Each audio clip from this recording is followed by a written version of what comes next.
Rasulullah sallallahu alaihi wasallam. Mudah-mudahan kita semua sentiasa berada dalam rahmat dan setia kasih Allah Taala dan juga kebaikan dan kejayaan dunia dan akhirat. Amin ya rabbal alamin. Jadi apa khabar semua, mudah-mudahan sihat insya-Allah. Saya doakan semoga semua para jemaah yang ada pada pagi ini dalam sahabat pecinta Quran semuanya sihat walafiat. Yang mana diuji dengan sakit semoga disembuhkan Allah Subhanahu taala. Semoga dikurniakan dengan kebaikan, pahala yang berlipat kali ganda dengan amalan dan mudah-mudahan dapat disebutkan dikurniakan Allah Taala dengan rezeki yang luas dan barakah, dan doa-doa yang mustajab. Semoga kita semua sentiasa dalam rahmat Allah insya-Allah. Amin ya rabbal alamin. Baik, jadi para jemaah sekalian dirahmati dan dimuliakan oleh Allah Taala. Pada pagi ini kita ingin mengkaji beberapa ayat Quran yang menceritakan tentang kaum Bani Israel. Yang mana ayat-ayat ini merupakan ayat daripada surah Al-Isra, ayat yang keempat sehingga ayat yang ketujuh. Ayat keempat sehingga ayat yang ketujuh surah Al-Isra. Baik. Jadi pada hari ini kita lihat subhanallah, kita dalam masa yang sama kita memastikan insya-Allah diri kita untuk sentiasa mendoakan saudara-saudara kita di Palestin, di Gaza yang mana mereka itu dibunuh, mereka dibom, mereka dizalimi, mereka dilakukan kerosakan, kebinasaan oleh orang-orang Yahudi Zionis laknatullah.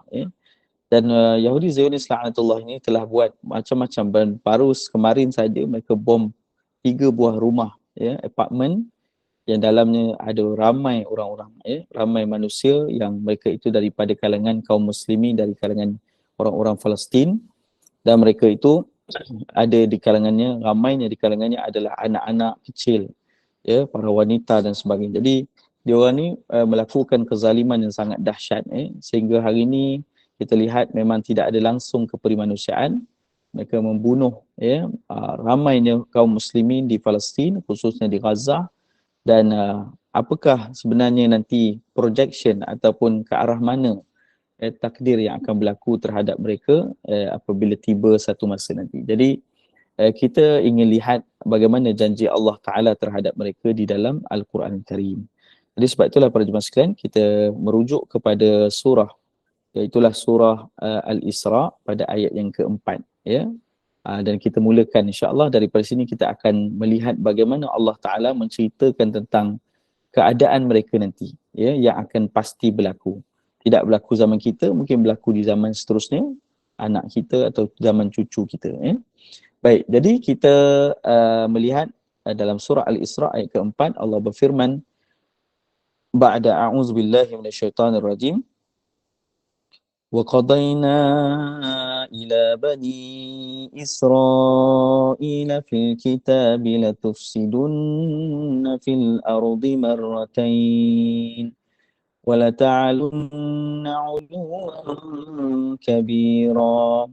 Baik, dalam Al-Quran Allah Ta'ala cerita tentang Bani Israel, dan kita telah sebut tentang mereka pada pertemuan yang lepas, bagaimana asal usul mereka, mengapa mereka masih ada lagi di muka bumi Allah sampai hari ini, kita dah sebut pada pertemuan yang lepas.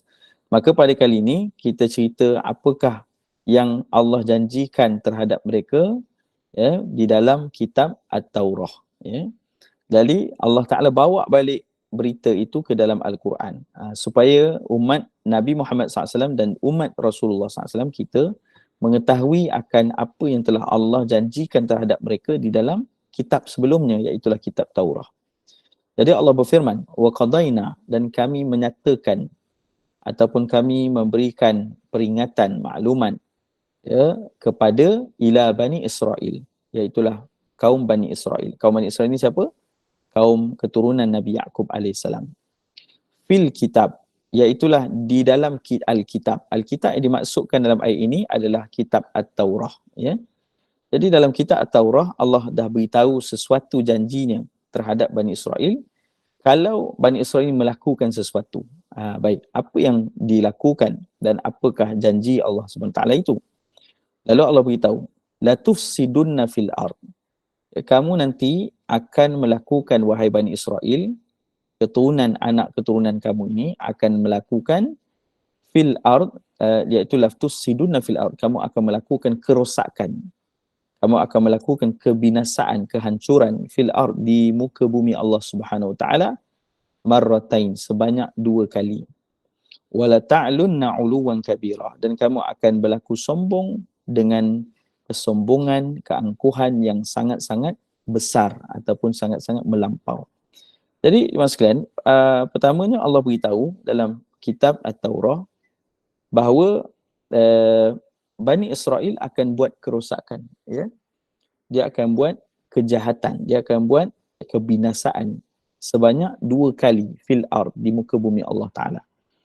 Jadi 2 kerosakan 2 kali yang disebutkan dalam ayat ini, ya, kerana apa? Kerana wala ta'lunna 'uluwan kabira, kerana kamu berlaku sombong yang teramat-amat besar. Baik. Jadi kerosakan yang dibuat ini, kejahatan yang dibuat ini, persoalannya bila, ya? Bila kerosakan itu dibuat? Maka kata sebagian mufassirin, antaranya Imam Syekh Sya'rawi rahimahullah taala, bahawa merujuk kepada ayat pertama surah Al-Isra. Kita pergi 2-3 ayat sebelumnya, iaitu ayat pertama, Allah Subhanahu wa taala berfirman, Subhanalladzi asra bi'abdihi lailan minal masjidil harami ilal masjidil aqsa. Baik, jadi dalam ayat ini Allah Taala beritahu, ya, Maha Suci Allah Subhanahu wa taala yang telah memperjalankan hamba-Nya daripada Masjidil Haram kepada Masjid Al-Aqsa. Jadi persoalan pertama dah terjawab, iaitu bila kerosakan ini mereka buat, iaitulah di zaman kerasulan Nabi Muhammad sallallahu alaihi wasallam.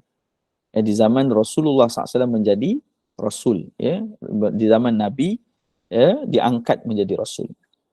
Jadi dan setelahnya, berarti daripada zaman Nabi menjadi rasul sampai hari kiamat, mereka akan buat 2 kerosakan yang teramat-amat besar. Baik. Lalu Allah Subhanahu wa taala menceritakan kerana kesombongan mereka, kerana takabur, keangkuhan. Jadi sahabat Nabi bertanya kepada Rasulullah, "Ya Rasulullah, apakah makna takabur itu?" Qala Rasulullah SAW, Nabi pun bersabda, takabur itu ialah disebutkan pertama, bataral haq, kamu tolak kebenaran. Bila kebenaran datang pada kamu, kamu tolak kebenaran itu. Dan yang kedua, wa ghamtan nas, dan kamu merendah-rendahkan manusia yang lain.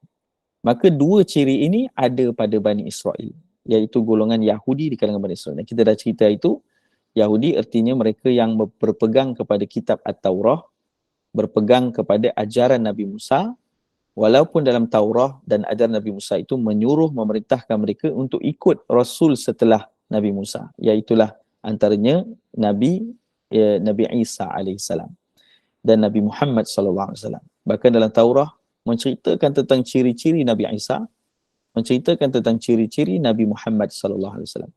Tapi pun begitu, walaupun mereka mengenali contohnya Nabi Muhammad sallallahu alaihi wasallam, tapi mereka tidak mahu beriman kepada Rasulullah. Kerana apa? Kerana takabur, kerana sombong. Lalu Allah beritahu, ya'rifunahu kama ya'rifuna abna'ahum. Mereka itu para ahli kitab di kalangan Yahudi yang membacakan Taurah, sangat mengenali dia, iaitu Nabi Muhammad sallallahu alaihi wasallam, melebihi mereka, artinya seperti mana mereka mengenali anak-anak mereka. Jadi maksudnya mereka kenal Nabi Muhammad sallallahu alaihi wasallam, ciri-ciri Nabi, watak Nabi, karakter Nabi, ya, dan pelbagai lagi perkara yang mereka tahu, sehingga mereka tengok saja Nabi, mereka kenal itu adalah Rasul utusan Allah Ta'ala. Ya, berbanding masyarakat Arab yang tidak membacakan Taurah, ya, maka mereka itu awal lagi tidak mengenali Nabi, ya, sehingga kan bila Nabi sampai ke Madinah, ya, yang mula-mula mengesahkan Rasulullah telah sampai adalah seorang rabai, seorang ahli kitab dari kalangan Yahudi, dan beritahu pada orang Arab di Madinah yang tunggu tu, orang yang kamu tunggu telah tiba.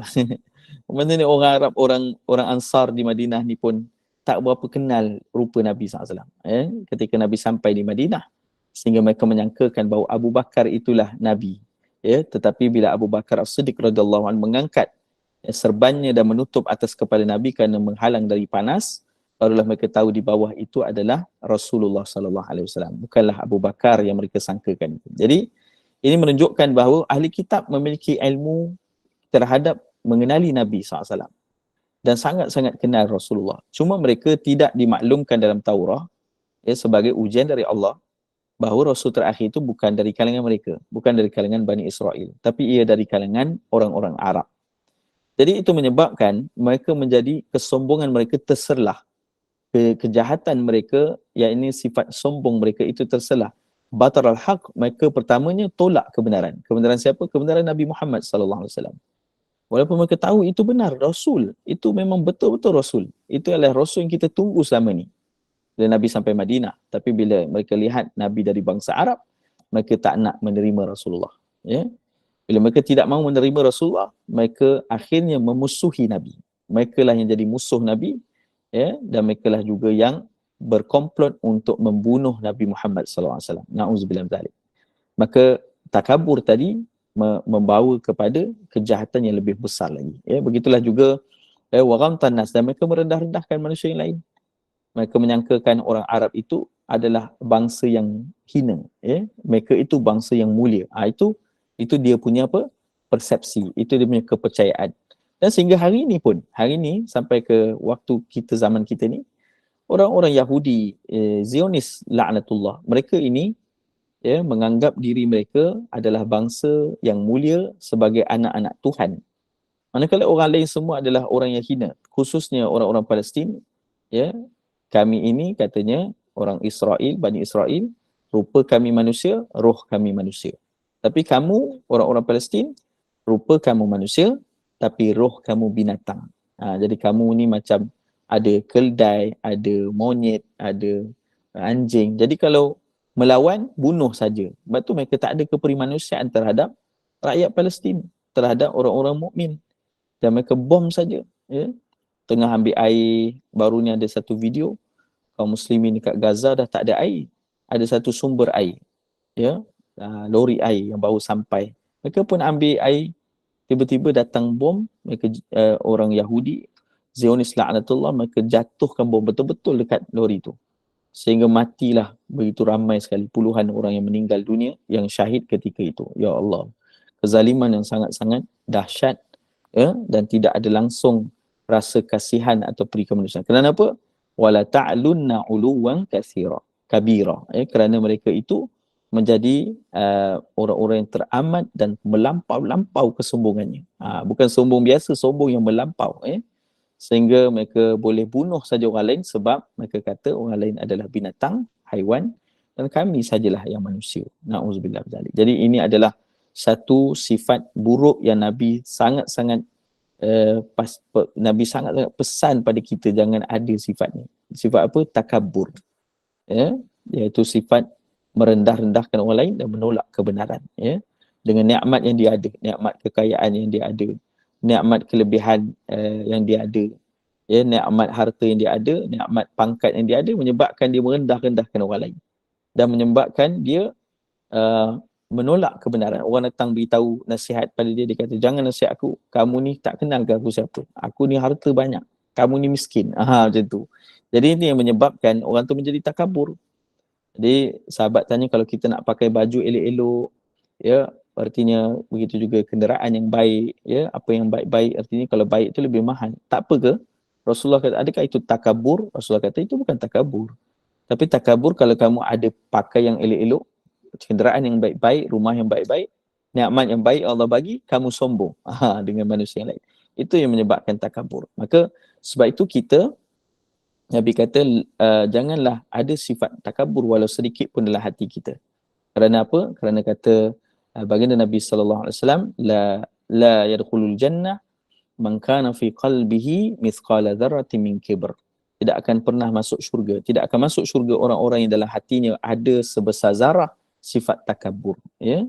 Dengan itu kita manusia hamba Allah tak layak ada sifat takabur, sombong. Dan kesan manusia yang sombong itu terlihat pada kaum Bani Israel yang sampai hari ini mereka menjadi golongan Yahudi Zionis yang sangat-sangat sombong, sangat-sangat dahsyat keangkuhan mereka sehingga mereka melakukan kefasadan, ya. Mereka melakukan keburukan, kebinasaan yang besar. Baik. Jadi bilakah kebinasaan, dua kebinasaan yang mereka lakukan ini? Pertama, kata para ulama, ia telah berlaku, iaitu di zaman Nabi Muhammad sallallahu alaihi wasallam selepas Nabi bertemu dengan mereka. Bila Nabi bertemu dengan orang Bani Israel ni? bila Nabi dah berhijrah. Jadi pada 13 tahun yang pertama, Nabi tidak berhijrah ke Madinah lagi. Nabi duduk di Mekah. Dan Nabi menjadi Rasul. 13 tahun pertama dalam kerasulan Nabi, Nabi berdakwah di Mekah kepada orang-orang musyrik. Jadi orang-orang musyrik ini, mereka itu orang-orang yang menyembah berhala. Mereka itu tidak ada pedoman. Mereka itu hanya ikut saja agama nenek moyang mereka. Ya. Jadi Rasul dakwah kepada mereka. Ada Abu Jahal dan sebagainya. Sampailah 13 tahun, Allah kurniakan Nabi perintah untuk berhijrah bersama para sahabat Nabi ke Madinah Al-Munawwarah. Jadi bila Nabi sampai saja di Madinah, ya, ketika itulah baru Nabi bertemu dengan orang-orang Yahudi. Ya, dan orang-orang Yahudi di Madinah ni ramai. Ada 3 kaum. Namanya Bani Qainuqa, Bani Quraizah, Bani Nadir. Bani Qainuqa dan Bani-Bani yang lain, keturunan Yahudi yang lain ini, mereka kaya di Madinah. Mereka ada pasar sendiri. Ya. Dan mereka ni orang yang sangat dihormati di Madinah kerana dianggap orang-orang yang memiliki ilmu. Sebab mereka ada Alkitab, mereka ada syariat agama. Ya, sedangkan mereka itu sepatutnya beriman pada Rasulullah SAW. Tapi bila dia tengok Nabi, dia tak nak beriman. Kerana apa? Kesombongan mereka. Maka para jemaah dikasihi muliakan oleh Allah Subhanahu Wa Taala. Oleh sebab itulah kita lihat bila Nabi sampai ke Madinah, Nabi diangkat menjadi pemimpin di Madinah. Bila Nabi diangkat menjadi pemimpin di Madinah, maka ketika itu Rasulullah SAW telah membuat satu perjanjian. Ya, perjanjian ini namanya Piagam Madinah. Jadi Piagam Madinah ni adalah satu perjanjian di antara Rasulullah serta semua kaum muslimin di Madinah beserta orang-orang yang tidak beriman di Madinah. Jadi bermakna mereka itu ada perjanjian dengan Rasulullah. Ya, sehingga kan perjanjian orang-orang yang tak beriman, orang-orang yang beragama lain di Madinah, seperti contohnya golongan Yahudi ini, mereka itu perjanjiannya mereka perlu taat setia kepada Rasulullah. Ya. Bermakna mereka boleh beramal dengan agama mereka sendiri. Rasulullah tidak menghalang mereka untuk terus beramal dengan agama mereka. Kalau Yahudi, Yahudi. Kalau Nasrani, Nasrani. Ya, tak ada masalah. Tidak dipaksa untuk masuk Islam. Tetapi mestilah dia ini berjanji setia dengan Rasulullah. Iaitu taat setia, dia ikut perancangan-perancangan, tidak mengkhianati Rasulullah. Dan begitulah juga mereka membayar jizyah, tandanya bersetuju mengikuti kaum muslimin kerana kaum muslimin membayar zakat, maka membayar jizyah. Dan macam itulah juga mereka ini walaupun disebut duduk di Madinah, tidak ada halangan untuk beramal di rumah ibadah mereka. Rumah ibadah mereka tidak akan dirobohkan. Mereka bebas beramal dengan apa saja yang mereka inginkan. Lakum dinukum waliyadin, seperti firman Allah, agama kamu dan agama kami. Lalu akhirnya juga antara isi perjanjian itu adalah supaya mereka kalaulah berlaku setia, berlaku baik dengan kaum muslimin, dengan Nabi SAW, maka mereka juga mendapat perlindungan.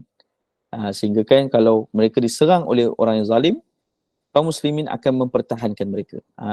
Jadi inilah hebatnya perjanjian Nabi SAW dengan semua orang yang berada di Madinah. Satu perjanjian yang adil, satu perjanjian yang saksama, perjanjian yang cukup mulia. Ya. Jadi orang-orang Yahudi ni telah bersetuju dengan perjanjian itu. Ya, orang-orang Yahudi di Madinah. Tetapi di belakang Nabi, mereka berkomplot untuk melakukan buruk pada Nabi. Walaupun mereka terang-terangan nampak macam menyokong, tapi sebenarnya mereka menipu-nipu saja. Ya. Sehingga menyebabkan ada di kalangan Yahudi yang cuba membunuh Rasulullah sallallahu alaihi wasallam. Ya, seorang perempuan wanita Yahudi pernah menghantar dalam hadis sahih satu daging yang dibakar yang diletakkan racun. Ya, dia tahu Rasulullah suka makan daging kambing bakar, dia letak racun pada kambing itu. Tapi Allah menyelamatkan Rasulullah tidak terkena racun. Begitulah juga disebutkan apabila satu ketika juga Nabi disihir oleh orang Yahudi. Ya, jadi sihir ni bermula zaman Nabi ni, sihir dilakukan oleh orang Yahudi. Orang Yahudi ni yang paling kuat sihir dia. Kerana mereka dah mula belajar sihir jauh di zaman Nabi Sulaiman lagi. Wattaba'u ma tatlu syayatin ala mulki Sulaiman. Dalam Quran Allah beritahu dalam surah Al-Baqarah, dan lihat macam mana ketika zaman Nabi Sulaiman itu Ya, ada orang-orang yang menyalahgunakan ilmu sihir. Ya, sehingga mereka itu pakar sihir, pandai sihir, dan mereka menyihir Nabi Muhammad SAW. Ya Allah. Tetapi Allah menurunkan surah An-Nas dan surah Al-Falaq. Yang surah ini kita boleh baca setiap hari, pagi dan petang sebagai perlindungan. Dari surah itulah dengan izin Allah Nabi terlepas daripada sihir. Ya. Jadi mereka ini cuba untuk buat buruk pada Nabi. Sampai satu ketika keburukan yang besar yang disebut marratain, 2 kali dalam Quran. Pertama sekali iaitulah ketika perang Al-Ahzab. Perang Ahzab. Jadi perang Ahzab ini ataupun dikenali dengan perang Khandaq. Perang Ahzab atau perang Khandaq ni, Rasulullah SAW berbincang dengan para sahabat kerana mendapat berita kaum musyrikin dia menghantar tentera yang ramai untuk menghapuskan Nabi dan para sahabat. Jadi bila berbincang, maka Salman Al-Farisi, seorang sahabat Nabi, bagi cadangan. Iaitulah kamu, cadangannya Rasulullah SAW dengar daripada salah seorang, dan cadangan Salman Al-Farisi itu sangat baik. Cadangannya untuk menggali parit. Menggali parit di sekitar Madinah, ya, supaya kaum musyrikin tak boleh menebusi Madinah. Ya. Jadi ini yang dilakukan di Parsi, jarang sekali berlaku di tanah Arab. Ya. Jadi Nabi bersetuju dan sahabat juga bersemangat untuk menjalankan usaha ini, maka mereka menggali parit yang cukup besar, cukup luas dan dalam. Maka ketika itulah berlaku perang Ahzab ataupun perang Khandaq. Namanya berbeza tapi perang yang sama. Jadi kalau kita pergi Madinah, ada satu masjid namanya Masjid Khandaq, Masjid Parit, iaitu masjid yang di hadapan kawasan masjid itu sebenarnya adalah parit yang digali di zaman Rasulullah. Tapi sekarang dah tak ada lah, parit itu dah ditimbus. Jadi diceritakan bahawa ketika perang Ahzab berlaku, tentera musyrikin berapa jumlah tenteranya? 10,000 orang. Ramai. Jumlah yang cukup ramai. Manakala berapa jumlah pula kaum muslimin? Jumlah kaum muslimin seramai 3,000 orang saja. Berarti satu kaum muslimin 3 kali kaum musyrikin. Maknanya besar beza tu. Ada 3 kali lipat, 3 kali ganda kaum musyrikin. Jadi kaum musyrikin ni bukan hanya datang daripada Mekah. Ada yang datang daripada jazirah Arab yang lain. Yang menyembah berhala. Yang datang untuk bersepakat mengumpulkan tentera Ahzab. Untuk bersepakat membunuh, menghancurkan baginda Nabi Muhammad SAW. Jadi itu dia punya mission, nak menghancurkan Nabi para sahabat, kerana mereka menganggap ketika perang Uhud yang berlaku pada tahun 3 Hijriah, sedangkan perang Ahzab berlaku pada 5 Hijriah, 2 tahun selepas itu, mereka menganggap kaum muslimin sudah tidak ada kekuatan lagi dan boleh saja dihancurkan. Jadi mereka itu bersepakat. Maka bila sampai di Madinah, ketika itulah kaum Yahudi ini membelut kepada Rasulullah. Mereka memberi kekuatan kepada orang musyrik, dengan maklumat, dengan sebagainya. Jadi mereka ni bersekongkol dengan orang Yahudi, orang Yahudi ini bersekongkol dengan orang musyrik. Mereka bersepakat dengan musyrik sebab mereka jangkakan kalaulah kaum musyrikin ini menang, tentu kita ini berjaya mengalahkan Muhammad. Kita akan kembali berkuasa di Madinah. Kita akan jadi, maknanya Rasul ni berjaya dihapuskan seperti mana mereka cuba hapuskan Rasul-Rasul terdahulu. Mereka pernah membunuh Nabi Zakaria, mereka pernah membunuh Nabi Yahya, dan mereka cuba membunuh Nabi Isa, tapi Allah angkat Nabi Isa ke langit. Maka mereka cuba lagi membunuh Nabi Muhammad SAW. Nampak tak kejahatan mereka? Jadi bukan hanya nak bunuh Nabi, tapi nak hancurkan terus semua kaum muslimin supaya tidak ada lagi di bumi ini. Jadi itu mereka punya agenda. Sebab tu mereka bersepakat dengan orang musyrik. Dengan tujuan kalau orang musyrik ini menang, maka kita berjaya, matlamat kita tercapai. Maka mereka bersepakat dengan orang musyrikin yang jumlahnya 10,000 orang. Katanya ini mudah saja bagi mereka nak kalahkan Nabi Muhammad. Nak kalahkan Muhammad ini sebab jumlah mereka kaum muslimin hanya sedikit saja, 3,000 saja. Itu pandangan manusia, pandangan mereka. Mereka tidak tahu bahawa di sebalik dari jumlah manusia itu ada pertolongan Allah. Sehingga Allah mengutuskan para malaikat. Allah mengutuskan, iaitulah disebutkan Allah Ta'ala memberikan dalam bentuk-bentuk pertolongan yang luar biasa. Subhanallah. Jadi apa yang berlaku? Ketika perang berlangsung, maka Allah hantarkan ribut taufan yang teramat-amat dahsyat. Sehingga menyebabkan mereka ini ada yang mati, jatuh dalam parit. Dan ramai mereka lari bertemperan ketakutan. dari mereka kaum tentera Ahzab yang ramai itu, Allah hancurkan macam tu saja. Allah hantar ribut, mereka semua lari balik ke kampung, ke negeri masing-masing. Maka tinggallah orang Yahudi. Orang Yahudi ni nak balik mana? Memang rumah di Madinah. Jadi dia pula dah membelut Nabi yang tadi dia sangkakan Nabi kalah.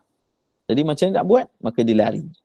Mereka ni lari ke mana? Lari ke Khaybar. Ya, tempat ni namanya Khaybar. Jadi selepas perang Ahzab itu Allah hancurkan. Sebab tu kita bila takbir raya, kita akan takbir wa hazamal ahzaba wahdah. Kan? Kita bertakbir dengan kita menyebutkan bagaimana Allah menghancurkan tentera Ahzab. Ya, jadi nak beritahu orang-orang yang Palestin pun hari ini bila berhadapan dengan orang Yahudi, orang Zionis, mereka akan melaungkan Khaybar Khaybar ya Yahud, Jaisha Muhammad saufa ya'ud. Ya, Khaybar, ingatlah balik kamu wahai orang-orang Yahudi terhadap perang Khaybar. Ya, kerana tentera Muhammad SAW itu akan datang kembali. Jadi sebab itu kita sebut dalam hal ini bahawa tentera-tentera orang musyrik yang telah Allah hancurkan, maka sekarang orang Yahudi lari ke Khaybar. Maka macam mana nak buat? Akhirnya Allah turunkan perintahnya untuk memerangi orang Yahudi itu. Sebab tu mereka dah buat dah. Maka inilah sebenarnya kejahatan pertama yang mereka buat. Mereka nak hancurkan semua kaum muslimin. Dan mereka lakukan, nak membunuh Nabi SAW. Dan mereka lakukan pakatan dengan orang-orang musyrikin. Jadi kali ini mereka lari ke Khaybar, maka Allah Ta'ala sebut فَإِذَا جَاءَ وَعْدُ أُولَاهُمَا بَعَثْنَا عَلَيْكُمْ عِبَادًا لَنَا أُولِي بَأْسٍ شَدِيدٍ فَجَاسُوا خِلَالَ الدِّيَارِ. Jadi kata Allah Subhanahu Wa Taala, apabila telah datang kekufuran yang pertama, kamu dah buat dah kejahatan yang pertama, kefasadan yang pertama, maka ba'athna alaikum, akan datanglah janji Allah yang pertama. Apa yang Allah janjikan? Ba'athna, kami akan hantarkan ke atas kamu ibadan lana, hamba-hamba kami. Jadi kata mufassir, siapakah hamba-hamba Allah ini? Mereka itu adalah Nabi dan para sahabat Rasulullah yang imannya kuat, yang kekuatannya hebat. Sehingga Nabi kata, Allah Ta'ala berfirman, uli ba'sin syadidin fajasu khilal ad-diyar. Mereka itu teramat kuat, teramat gagah, teramat perkasa, yang akan merempuhi kamu, musnahkan, membinasakan kamu, menyerang kamu sampailah ke ceruk rumah-rumah rantau tempat kamu tinggal, dan begitu juga rumah-rumah tempat kamu duduki. Wa kana wa'dan maf'ula, dan itulah janji Allah yang tetap akan berlaku. Jadi inilah yang berlaku di perang Khaybar. Jadi kejahatan yang pertama di perang Ahzab, kehancuran yang Allah janjikan itu adalah perang Khaybar. Jadi akhirnya bila Nabi SAW menyerang mereka itu, Allah perintahkan seperti mana yang Allah turunkan surah Al-Adiyat. Wal 'adiyati dhabha, fal muriyati qadha, fal mughirati subha. Allah cerita tentang apa? Al-Adiyat. Al-Adiyat ni maksudnya kuda perang. Jadi Allah cerita, dan kuda itu yang menyerang ketika waktu subuh. Jadi itu satu isyarah dari Allah bahawa serangan yang Nabi perlu lakukan adalah ketika waktu subuh, ketika waktu awal subuh. Maka Nabi melakukan serangan ketika itu. Yang bila Nabi merempuh bersama kaum muslimin, mereka itu baru terjaga, tentera Yahudi dan keadaan memegang, ada yang pegang kayu, ada yang pegang penyapu, kerana menganggap mereka itu, kaum muslimin tidak akan menyerang kami. Akhirnya diserang ketika subuh. Dan peperangannya berlanjutan dengan masa yang agak panjang, sehingga akhirnya Rasulullah SAW menyerahkan panji kepada Sayyidina Ali radhiyallahu anhu, dan Sayyidina Ali di bawah kepimpinannya sebagai panglima perang, maka dapatlah kemenangan ke atas kaum muslimin ketika perang Khaybar. Maka hancur semuanya kaum Yahudi. Mereka habis dihalau dari Madinah, mereka tidak ada tanah lagi di Madinah, mereka terus dihalau, dihancurkan, dibinasakan, dan mereka itu bersebaran di muka bumi Allah. Maka ada duduk di negara Eropah, ada duduk di Asia, ada duduk lagi di tanah Arab pun masih ada sebahagian kecil, dan yang lain-lain. Kerana mereka telah dihancurkan ketika perang Khaybar. Maka inilah yang Allah janjikan, wa kana wa'dan maf'ula. Begitulah ya, yang janji Allah yang tetap berlaku. Baik.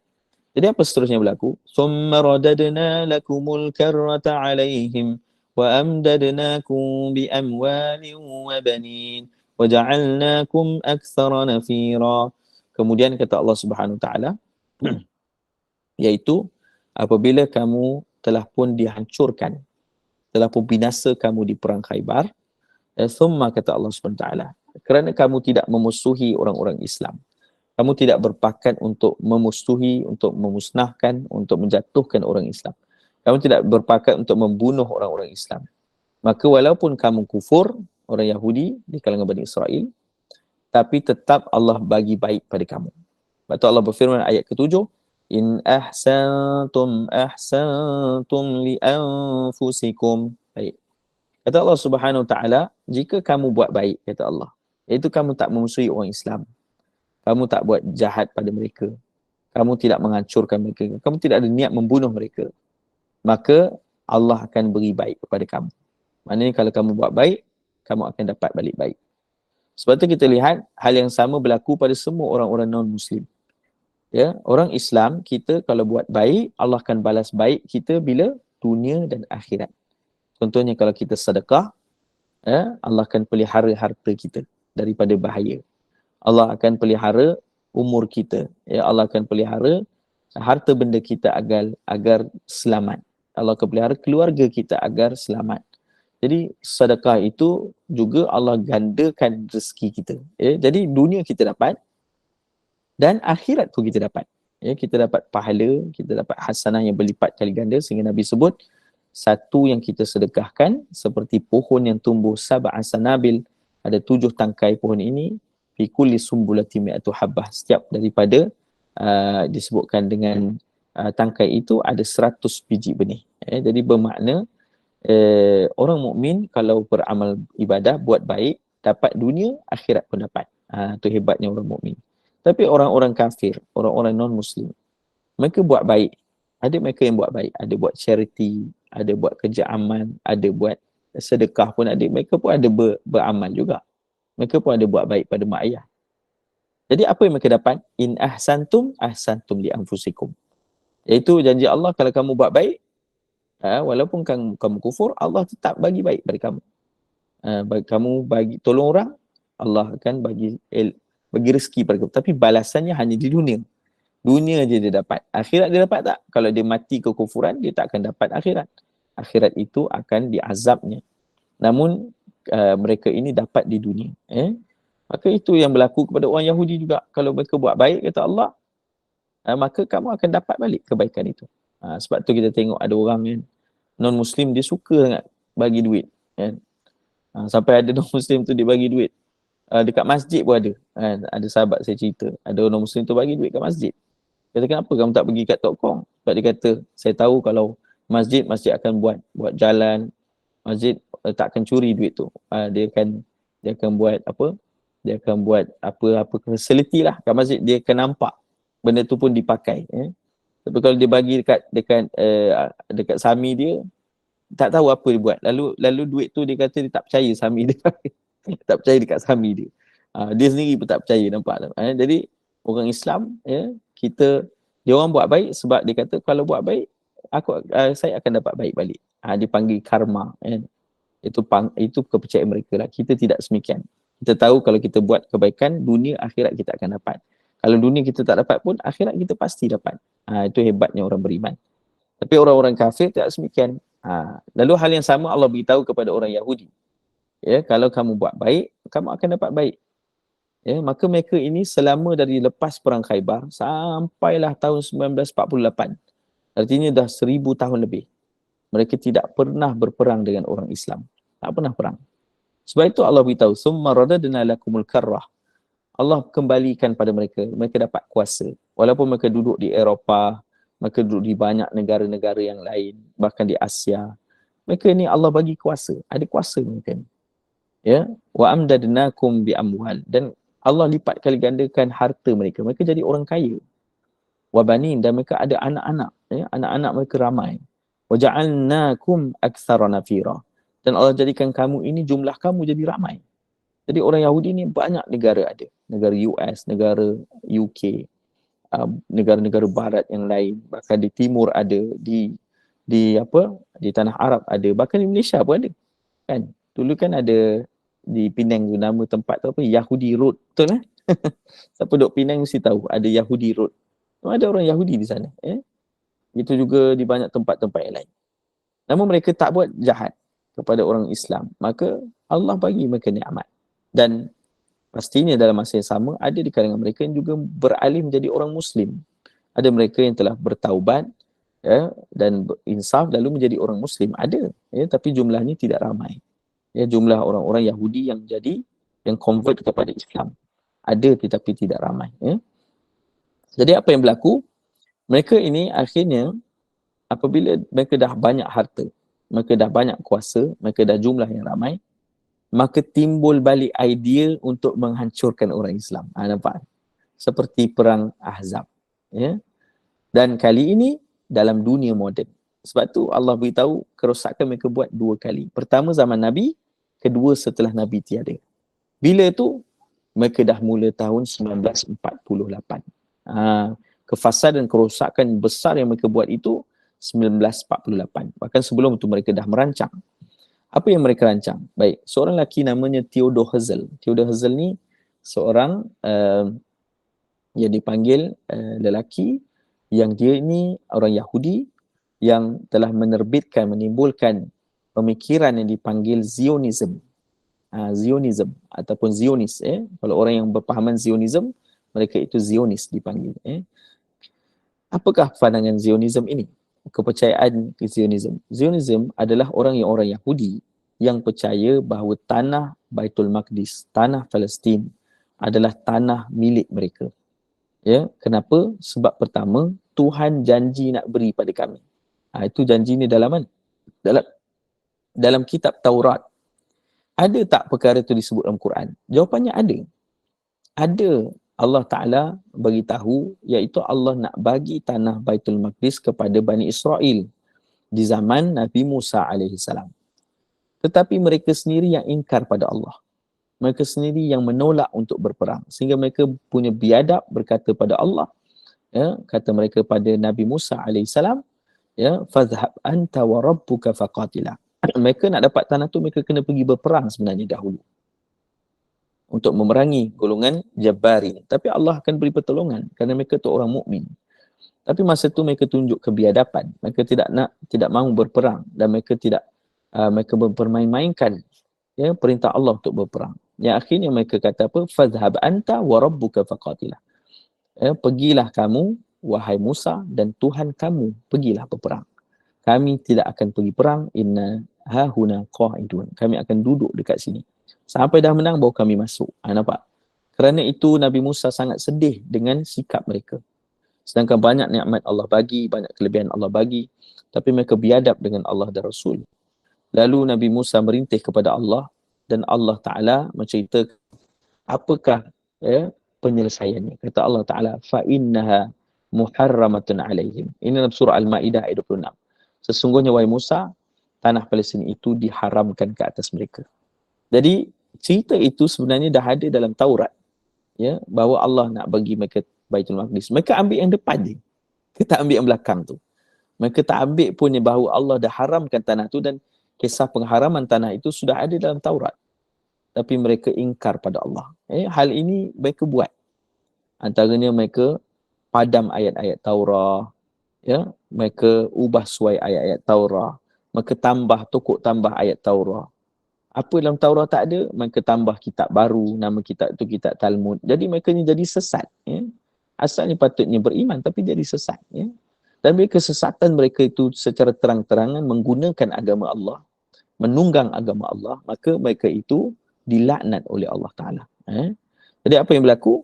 Akhirnya tahun 1930-an, Theodor Herzl ketika itu kuasa-kuasa besar dunia adalah antaranya British, begitu juga Belanda dan lain-lain. Dan ketika itu kuasa besar dunia juga adalah kerajaan Turki Uthmaniyah. Kerajaan Turki Uthmaniyah adalah antara kuasa besar dunia. Sehingga kan kerajaan Turki Uthmaniyah ini adalah Palestin di bawah kerajaan Turki Uthmaniyah. Itu semua negara-negara seperti Uzbekistan dan sebagainya, dan jauh sampai ke timur, ke barat, kebanyaknya, dan negara-negara di bawah Turki Uthmaniyah. Jadi Theodor Herzl pergi kepada pemerintah-pemerintah di barat dahulu untuk menyatakan hasratnya supaya dapat membantu mereka duduk di tanah sendiri. Jadi Theodor Herzl beritahu pada British, pada negara-negara yang lain, pemerintahnya ramainya di kalangan orang Kristian. Jadi mereka ini sebenarnya orang Kristian pula.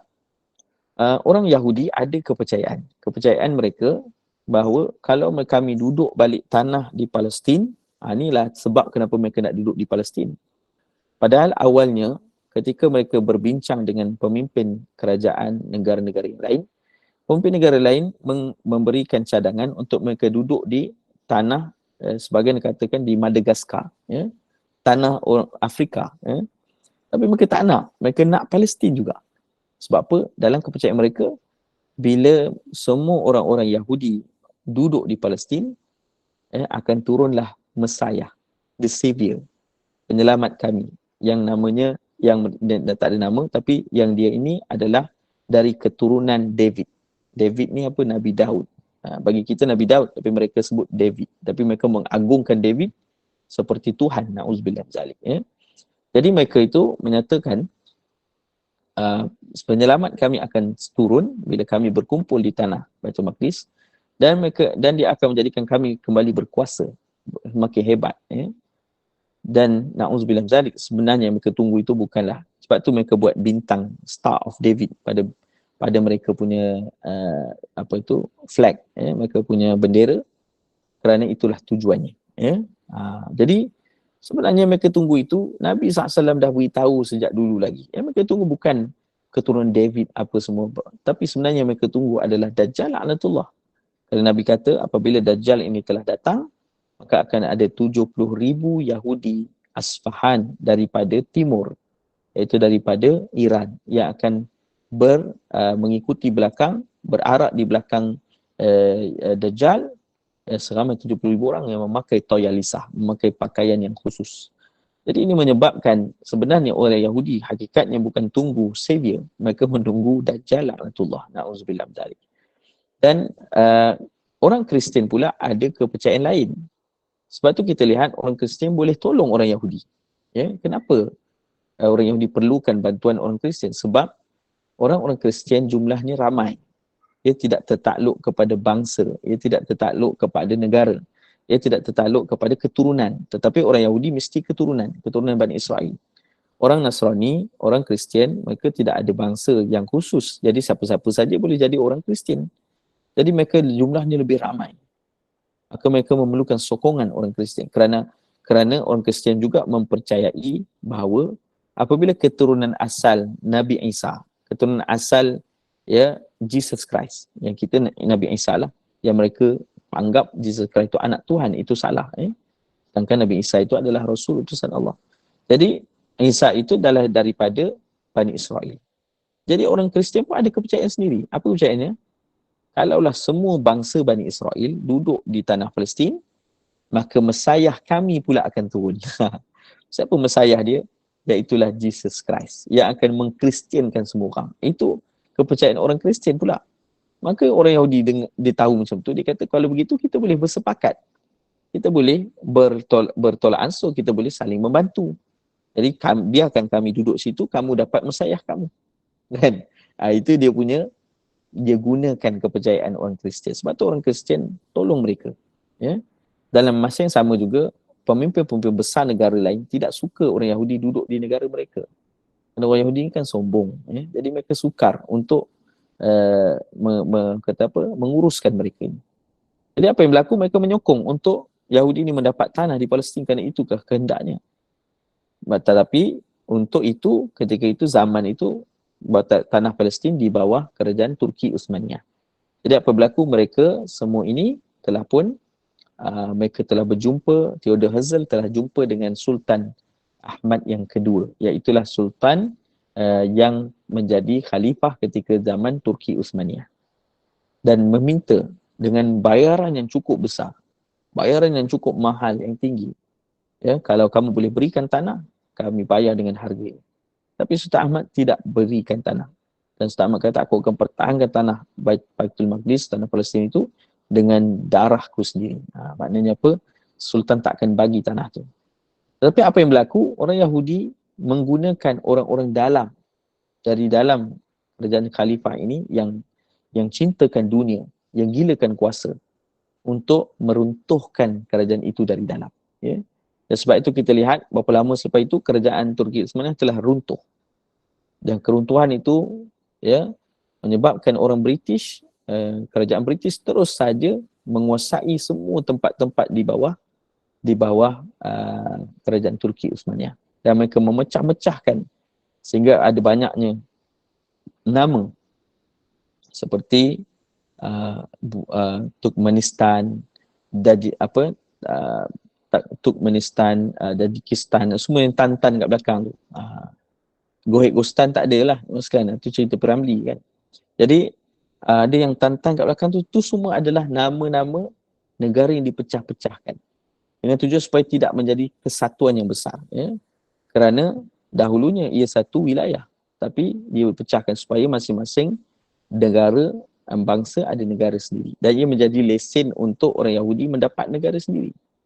Dengan itu mereka terus pergi ke Palestin dan British menobatkan kepada orang Yahudi tanah di Palestin. Tahun 1948, orang Yahudi semua ramai yang berhijrah ke situ dan bermula dari situlah tahun 1948 juga berlaku peristiwa An-Nakbah. Peristiwa Nakbah inilah peristiwa mereka membunuh ratusan ribu orang Muslim.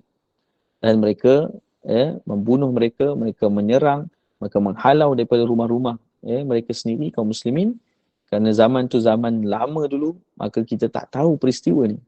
Tak banyak yang tahu peristiwa ni. Sampailah zaman sekarang baru kita baca balik, baru kita faham apa yang berlaku. Sebab tu, ya, adalah peristiwa asalnya orang Yahudi telah pun mencuri tanah orang Palestin.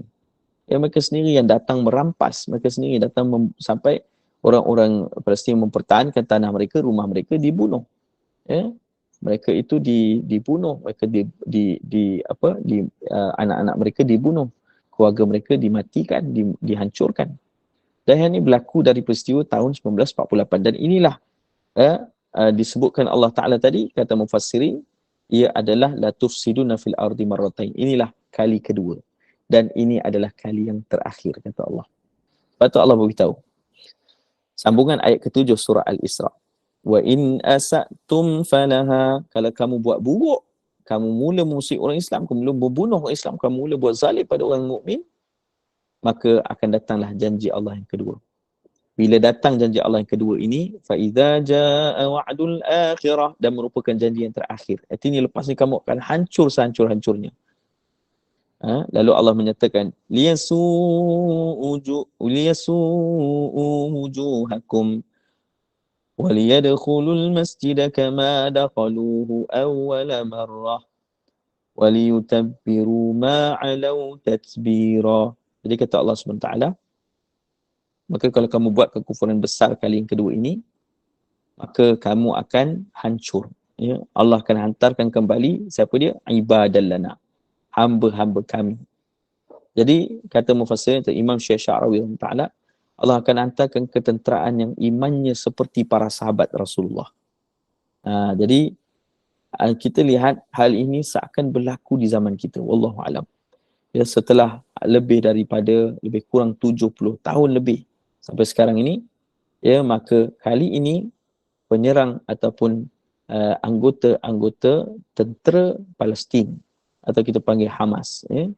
Hamas ni bukan teroris. Hamas ni adalah anak-anak kecil sejak 50 tahun, 70 tahun dulu yang telah dizalimi. Dan mereka telah terbit mempertahankan kembali tanah mereka, mempertahankan Masjid Al-Aqsa untuk kita semua, kerana Masjid Al-Aqsa itu adalah milik kita semua orang Islam. Dan mereka itu terbit daripada kesusahan, kepayahan yang dahsyat selama berpuluh tahun mereka dizalimi oleh orang Yahudi. Ya, jadi mereka itu adalah pejuang sebenarnya. Ya, mereka bukan teroris, mereka pejuang. Ya, yang disebutkan maruah umat Islam. Mereka pejuang, orang yang memperjuangkan tanah Palestin, orang yang memperjuangkan Masjid Al-Aqsa. Jadi jangan kita anggap Hamas itu adalah teroris, sedangkan Hamas itu mempertahankan milik mereka. Dan kita lihat hari ini banyak akhlak-akhlak mulia yang ditunjukkan oleh tentera Hamas, ya, dengan mereka buat baik kepada orang Yahudi, yang Zionis, yang mereka itu perempuan tua, mereka itu orang yang cedera, mereka buat operation pada orang tu sehingga supaya orang tu baik. Orang tua mereka bebaskan, ya, dan orang tua itu cerita sendiri macam mana tentera Hamas memberi minuman pada mereka, makanan mereka, berlayan mereka dengan baik. Allahu Akbar. Jadi ini adalah petunjuk tanda-tanda ibadah lana, hamba-hamba kami, kata Allah, seperti yang Allah telah datangkan di zaman Rasulullah SAW. Imannya seperti sahabat Nabi. Dan mereka itulah yang akan membinasakan kamu. Dan liyasu'u wujuhakum, yang akan memalukan wajah kamu, wahai Yahudi Bani Israel.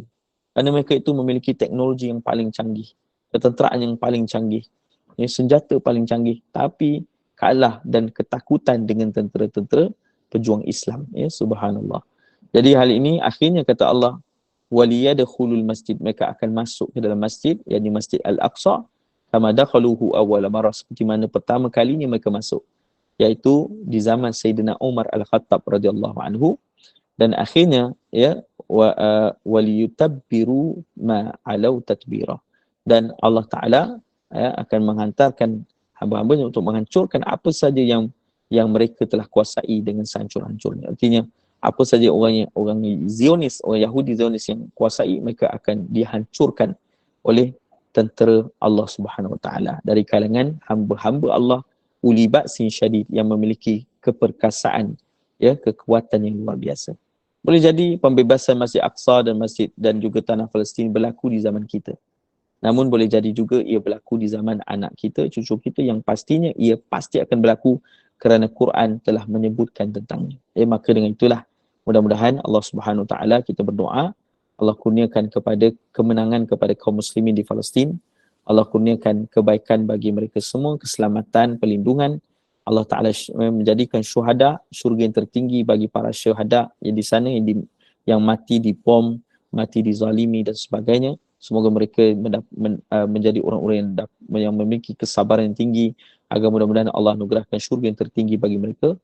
Dan semoga juga kita berjuang dengan jalan kita, dengan cara kita bermunajat pada Allah, memperbaiki hubungan kita dengan Allah, dengan Quran, dengan agama, memperbaiki hubungan kita sesama Islam, dan menyatupadukan sesama kita, bermunajat, beristighfar pada Allah. Mudah-mudahan Allah memberi kemenangan kepada kaum muslimin seluruhnya, dan Allah Ta'ala kurniakan kejayaan bagi kaum muslimin seluruhnya, insya-Allah.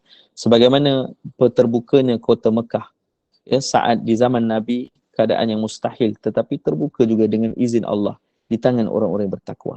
Terbuka juga kota Konstantinopel yang begitu kukuh di bawah Sultan Muhammad Al-Fatih, terbukanya kerana ketakwaan pemimpin dan juga ketenteraannya.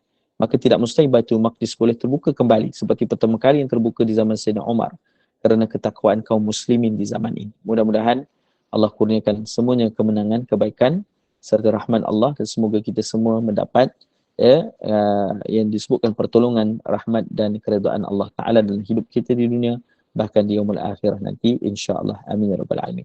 Aku qauli hadza wa astaghfirullah adzim li wa lakum. Setakat itu dahulu, yang baik daripada Allah, sekiranya ada kesilapan, kekhilafan, saya mohon maaf. Berilah teguran kepada saya yang fakir ini, semoga Allah berkati apa dibincangkan dapat kita amalkan dan sampaikan. Bismillahirrahmanirrahim. Allahumma inna na'udzubika min 'ilmin la yanfa' min qalbin la yakhsha' wa min nafsin la tashba' min da'atin la yustajabu laha. Allahumma faqihna fid din wa 'allimna ta'wil. Walhamdulillahirabbil alamin. Assalamualaikum warahmatullahi wabarakatuh. Waalaikumsalam warahmatullahi wabarakatuh. Mungkin ada yang nak bertanya, Ustaz, kita buka soalan lah. Dan 1-2 soalan, insyaAllah. InsyaAllah. Ada yang nak bertanya? Silakan, Puan Hazlina. Ustaz, Assalamualaikum Ustaz. Puan Assalamualaikum Hazlina. warahmatullahi.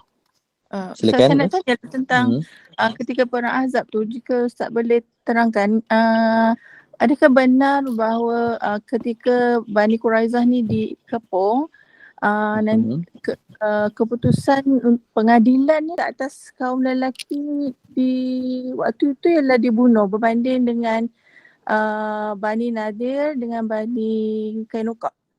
Adakah betul kaum lelaki dibunuh di dalam pengadilan Okey. Ahzab? Baik, kalau mengikut sirah baginda Nabi sallallahu alaihi wasallam, Baik. Baik, sekejap saya tengok. Okey, kalau dalam sirah memang diceritakan bahawa Bani Quraizah yang mereka ini memang menempat di Madinah, ya. Jadi mereka ini ramai di Madinah. Jadi memang akhirnya Bani Quraizah ini dikepung, ya. Dan Bani Quraizah ini akhirnya mereka itu disebutkan bahawa Bani Quraizah ini yang mana yang telah pun melakukan, orang kata apa, memerangi kaum muslimin, yang telah melakukan disebutkan pembelotan, mereka itu dihukum dengan hukuman yang bunuh, ya. Dan memang walaupun ada sebahagian sirah menyatakan semua lelaki ini dibunuh, tapi tidak semikian, ya. Seakan mungkin ada sebahagian sirah-sirah yang cuba untuk memburukkan kata apa, pengadilan baginda Nabi sallallahu alaihi wasallam. Nabi sallallahu alaihi wasallam pastinya tidak membunuh orang-orang yang tidak terlibat, ya. Sebagaimana kaum wanita dan begitu juga sebagian lelaki yang mana mereka itu tidak terlibat di dalam merosakkan kata apa, perancangan Nabi sallallahu alaihi wasallam. Maka ini juga adalah sesuatu daripada disebutkan kata apa, sesuatu yang diwahyukan dari Allah. Wa ma yantiqu 'anil hawa in huwa illa wahyu yuha. Dan Nabi tidak akan melakukan sesuatu yang disebutkan dengan keputusan ataupun perkataan Nabi tidak akan Nabi lepaskan, melainkan Nabi memberitahu sesuatu yang telah pun diwahyukan oleh Allah. Jadi Nabi itu dipandu oleh wahyu. Berarti sudah pasti Allah Ta'ala inginkan, Allah Ta'ala itu maha adil dan Allah sukakan keadilan. Maka apa yang berlaku, keputusan terhadap mereka yang memerangi Rasulullah, ya, kerana Quraizah ini berperang sebenarnya. Mereka dikepung dan mereka memerangi Nabi. Mereka tidak mahu menyerah kalah. Dan pada saat itu, akhirnya apabila mereka telah kalah, barulah orang-orang yang memerangi Nabi itu dihukum bunuh. Ya, kerana mereka itu menyampaikan berita-berita kepada kaum musyrikin, melakukan pembelotan dan melakukan berita-berita yang palsu dan sebagainya. Lalu dengan tujuan supaya akhirnya nanti pembelotan itu tidak berterusan, ya. Lalu mereka yang tidak terlibat, khususnya lagi adalah kaum wanita, anak-anak, mereka itu tidak diapa-apakan. Dan hal itu adalah perkara yang tercatat dalam sejarah kalau sirah yang kita bacakan di dalam kitab Ar-Rahiqil Maktum, ya. Jadi itulah yang saya boleh beritahulah, ya. Ustaz, tetapi tidak kepada orang lelaki kaum Nadir dan kaum Bani Kainuka kan Ustaz? Mereka semua Okey. dalam.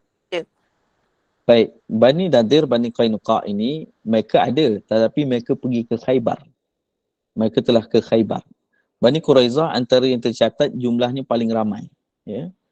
Jadi diceritakan antara yang mereka itu adanya sehingga 900 lebih orang, maknanya 1000 lebih orang yang ada di Madinah, ya. Manakala Bani yang lain itu mengikut sirahnya adalah berada di Khaybar. Mereka telah berlari ke Khaybar, ya. Tapi Bani Qainuqa ni memang di Madinah. Mereka berada di Madinah. Mereka ada pasar sendiri, mereka ada tempat mereka sendiri, macam tu. Baik, Boleh, ya? Ustaz. InsyaAllah. Baik, insyaAllah. Semoga menjawab persoalan, ya. Tapi kalau nak cerita tentang peperangan Ahzab secara detail ni, kita kena ambil satu sesi. Kerana cerita betul, dia panjang. sambung kasusnya. Ya. Ceritanya panjang. Betul. Okey, baik. Okey, saya nampak kat sini Pandok Aini nak bertanya. Dipersilakan. Ustaz, Assalamualaikum. Ya, Assalamualaikum. Saya nak tanya sikit Ustaz. Adakah yang meninggal, yang rakyat Palestin tu dah meninggal, Allah belum bantuan kalau masa tengah perang, Allah nak tengok kesabaran, ketabahan hati diorang tu, Allah nak bagi syahid kat diorang tu. Betul ke Allah nak guna syahid pada yang meninggal semua tu? Lepas tu buat nanti ke Suria, turunkan bantuan. Terima kasih Ustaz. Baik, bismillahirrahmanirrahim. Jadi kita sebut di antara syuhada, antara tanda-tanda syahidnya seseorang itu, antara Nabi sebut adalah mereka yang mempertahankan hak mereka. Jadi syahid ini juga dalam masa yang sama sebenarnya orang-orang Palestin, mereka itu bukan hanya kita sebut syahid. Syahid ni ada dua, syahid dunia, syahid akhirat. Ya. Kalau syahid akhirat adalah orang yang meninggal disebabkan, contohnya tengah menuntut ilmu meninggal dunia, tengah beribadah meninggal dunia, tengah sakit, sakit perut kemudian meninggal dunia. Nanti Nabi sebut sakit sebab melahirkan, ibu yang melahirkan dia meninggal dunia, itu dipanggil syahid akhirat. Lalu jenazah ni masih perlu dimandikan, masih perlu dikafankan, masih perlu dimandikan, dikafankan dan dimasukkan ke dalam liang lahat, sebelumnya disolatkan. Tetapi kalau syahid akhirat ini dipanggil syahid dunia, adalah syahid yang tak perlu dimandikan, tak perlu dikafankan, ia dikebumikan terus dengan darah-darahnya. Maka kalau di Palestin khususnya, mereka ini adalah orang yang pertamanya mempertahankan hak mereka. Jadi mereka ini syahid, confirm syahid akhirat itu ada. Kerana mereka itu adalah mereka yang berada di tempat tanah peperangan, tanah di medan peperangan. Dan mereka itu mati dibunuh tanpa ada sebarang kesalahan, dan mereka itu sedang berjuang dengan kekuatan yang mereka ada. Mereka berjuang dengan kekuatan mereka, dengan kemampuan mereka yang ada. Jadi kata para ulama, mereka itu syahid dunia dan akhirat. Syahid dunia dan akhirat. Yang secara jelasnya adalah mereka yang berjuang, seperti pejuang Hamas dan sebagainya. Kalau syahid, maka mereka tidak akan dimandikan, mereka akan dikebumikan semikian. Tetapi kalau yang anak-anak kecil, mereka yang duduk di perumahan, lalu mereka itu dibom dan sebagainya, ada pendapat ulama mereka itu syahid dunia dan akhirat. Jadi syahid dunia akhirat. Sebab tu sebagainya bila jenazah terlalu ramai, mereka tidak boleh memandikan jenazah tersebut, dan mereka akan hanya mensolatkan, mereka akan terus kebumikan jenazah-jenazah. Jadi boleh jadi sebagian ulama menyatakan mereka itu adalah syuhada. Mereka itu syuhada dunia dan akhirat. Bukan hanya syuhada akhirat, tapi dunia dan akhirat. Berarti mereka itu kematian mereka kematian yang mulia, kematian mempertahankan agama, kematian mempertahankan hak mereka, kematian mempertahankan maruah Islam, kematian mempertahankan Masjid Al-Aqsa. Jadi mereka itu sudah pastinya syurga mereka tinggi. Sudah pastinya kemuliaan mereka besar di hari akhirat. Dan orang-orang syahid ini, Nabi ketika peristiwa Isra' wal Mi'raj pernah singgah di perkampungan syuhada. Perkampungan syuhada ni adalah bagi orang-orang yang syahid di dalam Allah, dunia dan akhirat. Mereka akan berkumpul dan menyambut. Betul Allah Ta'ala beritahu, minal mu'minina rijalun sadaqu ma'ahadallahi alaih. Wa minhum man qada nahbah, wa minhum man yantazir, wa man baddalu tabdila.